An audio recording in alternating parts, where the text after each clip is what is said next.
যাদের মা বাবা এই পৃথিবী ছেড়ে অন্ধকার কবরে, তারা কিভাবে খেদমত করবে?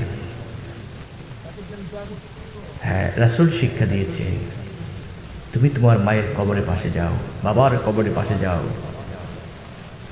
গিয়ে সূরা ফাতিহা পড়ো, ইখলাস পড়ো, দুরূদ শরীফ পড়ো, আমি নবীর উপর দোয়া করো, রব্বির হামহুমা কামা রাব্বায়ানি সগীরা।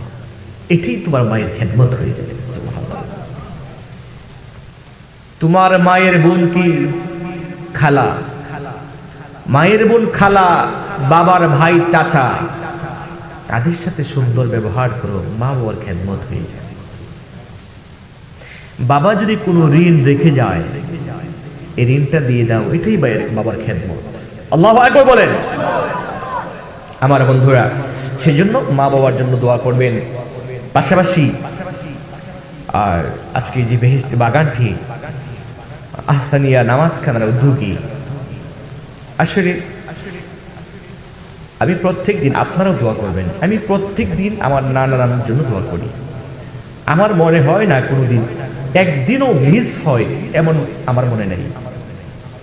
কিন্তু আমি এটা আমার মনে আছে যে আমার কোনো মিস হয় না।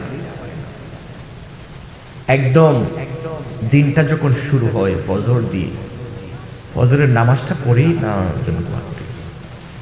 আপনারাও আমার নানার জন্য দোয়া করবেন, আমিও আপনাদের জন্য দোয়া করি। অনেক মহিলা আসছেন,